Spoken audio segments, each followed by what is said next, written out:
Hello and welcome to Bags of Action. My name is Pete and this is a 5-minute Bags of Action review of John Henry from 2020. When two immigrant kids on the run from his former South Los Angeles gang leader stumble into his life, John is forced to reconcile with his past in order to try and give them a future.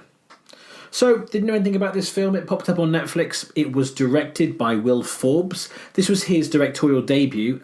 He's actually usually a composer, and actually the music is really strong in this film, and that I guess is why.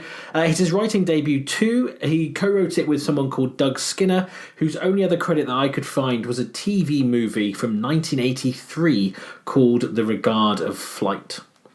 John Henry stars Terry Crews, who you'll know from Brooklyn Nine-Nine and also Deadpool 2 and the Expendables movies.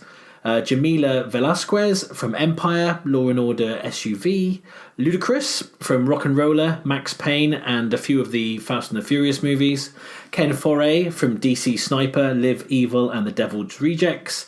Joseph Julian Soria from Superfast, Max and loads of TV, and Tyler Alvarez from Pretenders and also on TV in Orange is the New Black. So this came up on Netflix, as I say. I was intrigued by it. I like Terry Crews and I've never really seen him as the lead in anything before, so I thought I'd give it a go. Seeing him headlining an indie drama thriller, taking his name from the American folk hero, it just felt like this could be something interesting. I love a good revenge, kind of vigilante story. It was set in modern day LA, which was interesting. I think what I was expecting was probably something a bit like Walking Tall, one of the earlier films of The Rock. But it isn't really like that.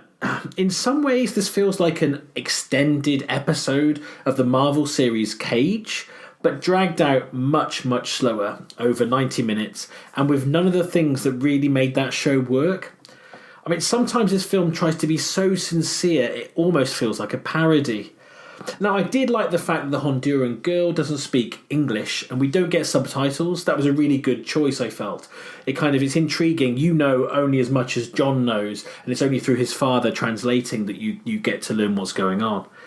But for a film with such a short runtime, its focus on melodrama, there's lots of overly talky scenes and confusing flashbacks, made this film seem much longer. It felt like a 2-hour plus film, even though it only was just over 90 minutes. Now, the final section of the film is actually quite good, but this film does suffer from, it's got odd pacing, there's a tonal inconsistency, and a plot that doesn't really quite work. I was quite often scratching my head going, well, why did that happen? Why did they do that? It just didn't quite hang together. There are some atmospheric moments and some really interesting camera work. The music, as I said, was great. And some scenes that are really strong. But as a whole film, the story just never quite worked for me. There's a version of this film I can imagine that's much better, using the same core components. But maybe it just needed to be handled by someone with more experience, a more experienced filmmaker.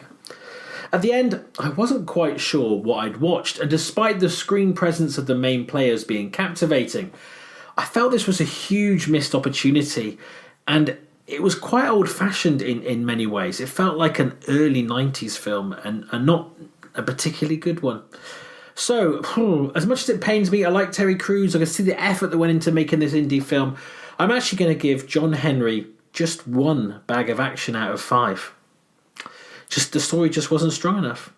Have you seen John Henry? Do you agree with my assessment of it, or did you appreciate it more than I did?